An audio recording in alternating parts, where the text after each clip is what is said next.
ตาโลกทรัมป์มีในอย่างนาดอยปิธาการធ្វើតេស្តនុយក្លេអ៊ែរ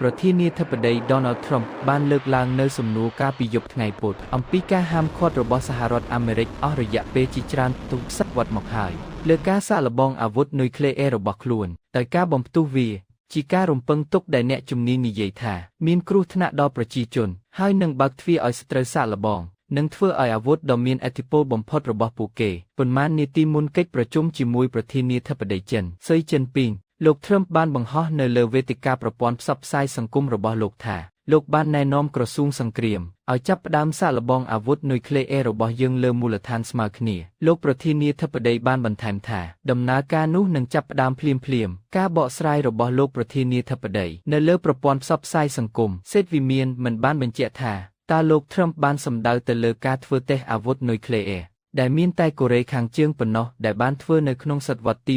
21ឬការធ្វើតេស្តវេទិកាដែលអាចបញ្ជូនអាវុធនុយក្លេអ៊ែរដែលជាទម្លាប់នោះទេអនុប្រធានាធិបតី JD Vance ត្រូវបានសួរកាលពីថ្ងៃប្រហ័សអំពីអ្វីដែលលោក Trump ចង់មានន័យបាននិយាយថាការបង្ហោះប្រព័ន្ធផ្សព្វផ្សាយសង្គមរបស់ប្រធានាធិបតីនិយាយដោយខ្លួនឯងលោក JD Vance បាននិយាយថាយើងមានឃ្លាំងអាវុធដ៏ធំមួយពេលខ្លះអ្នកត្រូវតែសាកល្បងវាដើម្បីធ្វើឲ្យប្រាកដថាវាដំណើរការនិងដំណើរការបានត្រឹមត្រូវលោកអនុឧត្តមនាវីឯក Richard Correll ក្នុងសវនាការបញ្ជាក់របស់លោកកាលពីថ្ងៃប្រហ័សដើម្បីធ្វើជាមេបញ្ជាការនៃបញ្ជាការយុទ្ធសាស្ត្រសហរដ្ឋអាមេរិកដែលត្រួតពិនិត្យការដាក់ពង្រាយអាវុធនុយក្លេអ៊ែរបានសង្កត់ធ្ងន់លើការលើកឡើងរបស់ប្រធានាធិបតីអំពីការធ្វើតេស្តលើមូលដ្ឋានស្មើភាពគ្នាលោក Corwell បាននិយាយថាខ្ញុំមិនសន្មតថាពាក្យសម្ដីរបស់ប្រធានាធិបតីមានន័យថាការធ្វើតេស្តនុយក្លេអ៊ែរទេដោយចង្អុលទៅការលើកឡើងរបស់ប្រធានាធិបតីអំពីការធ្វើតេស្តលើមូលដ្ឋានស្មើភាពគ្នា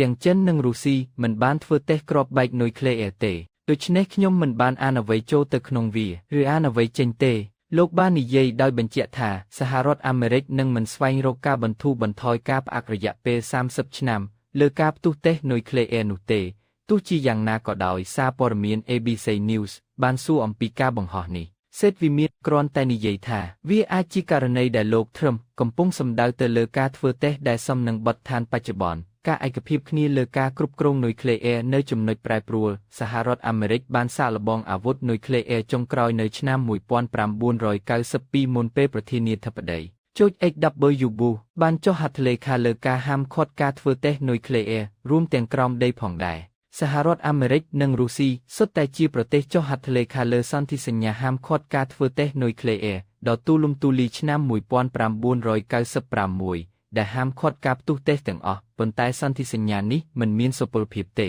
ព្រោះវាមិនបានប្រមូលផ្ដុំប្រទេសគ្រប់គ្រាន់ដើម្បីផ្ដល់សច្ចាប័នលើវាទេរួមទាំងសហរដ្ឋអាមេរិកនិងរុស្ស៊ីយ៉ាងណាក៏ដោយការបដិសេធគ្រឿងផ្ទុះនុយក្លេអ៊ែរបានក្លាយជាប្រធានរបត់ថាអ្នកជំនាញនិយាយថាសហរដ្ឋអាមេរិកបានធ្វើការជាផ្នែកមួយនៃការឯកភាពគ្នាជាសកលក្នុងការប្រយុទ្ធប្រឆាំងនឹងការរីកសាយភាយអាវុធនុយក្លេអ៊ែរដែលជាសោរស្តម្ភសំខាន់នៃការប្តេជ្ញាចិត្តមិនបំផ្ទុះអាវុធនុយក្លេអ៊ែរជាផ្នែកមួយនៃការធ្វើតេស្តលោកស្រី Kelsey Davenport នាយកគោលនយោបាយមិនរីកសាយភាយនៅសមាគមត្រួតពិនិត្យអាវុធបានមានប្រសាសន៍ថាការមិនរីកសាយភាយអាវុធនុយក្លេអ៊ែរកំពុងស្ថិតនៅចំណុចផ្លាស់ប្ដូរលោកស្រីបានមានប្រសាសន៍ថាប្រសិនបើរដ្ឋណាមួយធ្វើតេស្តនៅចំណុចនេះវាអាចបើកទ្វារឲ្យប្រទេសដទៃទៀតមើលឃើញផ្លូវឆ្ពោះទៅមុខក្នុងការអភិវឌ្ឍការទប់ស្កាត់អាវុធនុយក្លេអ៊ែរតែអាចអនុវត្តបានជាពិសេសប្រសិនបើរដ្ឋដែលធ្វើតេស្តបានចុះហត្ថលេខាលើសន្ធិសញ្ញាហាមឃាត់ការធ្វើតេស្តអាវុធនុយក្លេអ៊ែរដ៏ទូលំទូលាយលោកស្រី Davenport បាននិយាយថា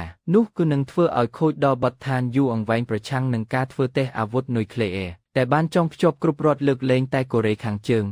តើអ្នកណាឈ្នះប្រសិនបើការសាកល្បងនុយក្លេអ៊ែរត្រឡប់មកវិញវាមិនច្បាស់ភ្លាមថាអ្វីដែលជំរុញឲ្យលោក Trump បង្ហាញពីការងាកទៅរកគោលនយោបាយលើការសាកល្បងនុយក្លេអ៊ែរនោះទេថ្មីនេះលោកបានហៅការសាកល្បងយោធារបស់រុស្ស៊ីលើអាវុធដែលអាចមានសមត្ថភាពនុយក្លេអ៊ែរថាមិនសមរម្យដោយកត់សម្គាល់ទីតាំងនៃសមត្ថភាពនុយក្លេអ៊ែររបស់សហរដ្ឋអាមេរិកនៅជិតប្រទេសរុស្ស៊ីដើម្បីឆ្លើយតបទៅនឹងការអត្ថាធិប្បាយចុងក្រោយរបស់លោក Trump វាមានក្រុមឡើងបាននិយាយថាសម្ពាធរបស់ខ្លួនក្នុងសប្តាហ៍ចុងក្រោយនេះគឺជាទម្លាប់ហើយបានព្រមានថាប្រទេសរុស្ស៊ីធ្វើតាមប្រសិនបើសហរដ្ឋអាមេរិកបន្តការសាកល្បងអ្នកនាំពាក្យរបស់ប្រធានាធិបតីរុស្ស៊ីលោក Vladimir Putin ដែលបានធ្វើឲ្យរំជើបរំជួលកាន់តែខ្លាំងឡើងចាប់តាំងពីរុស្ស៊ីបានឈ្លានពានអ៊ុយក្រែនបាននិយាយថានោះមិនមែនជាការសាកល្បងនុយក្លេអ៊ែរតាមមធ្យោបាយណាមួយឡើយលោក Peskov បាននិយាយថាប្រសិនបើនរណាម្នាក់ងាកចេញពីការផ្អាករុស្ស៊ីនឹងធ្វើសកម្មភាពតាមនោះលោក Davenport បាននិយាយថា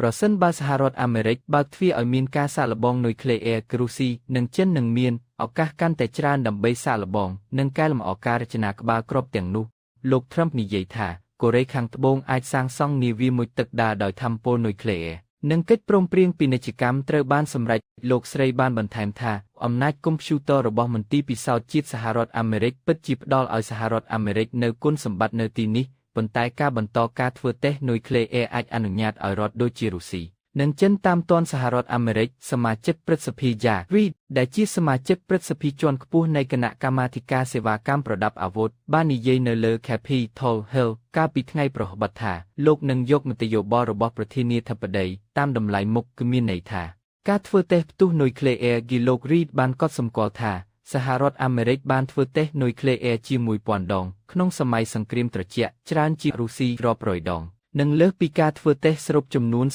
47របស់ប្រទេសចិនការធ្វើតេស្តរាប់ទសវត្សរ៍ទាំងនោះបានបង្កើតលេខកូដគំរូទំនើបដែលអនុញ្ញាតឲ្យសហរដ្ឋអាមេរិករក្សាសមត្ថភាពរបស់ខ្លួននិងសាកល្បងវាតាមរយៈកុំព្យូទ័រទំនើបលោក Davenport បាននិយាយថាការផ្អាកការធ្វើតេស្តជាសកលបានចាក់សោនៅក្នុងគុណសម្បត្តិបច្ចេកទេសសម្រាប់សហរដ្ឋអាមេរិកហើយនោះជាហេតុផលមួយដែលវាជារឿងល្ងង់ខ្លៅសម្រាប់លោក Trump ក្នុងការបើកទ្វារឡើងវិញសម្រាប់ការសាកល្បងនុយក្លេអ៊ែរពីព្រោះវាអាចអនុញ្ញាតឲ្យរដ្ឋផ្សេងទៀតតាមទាន់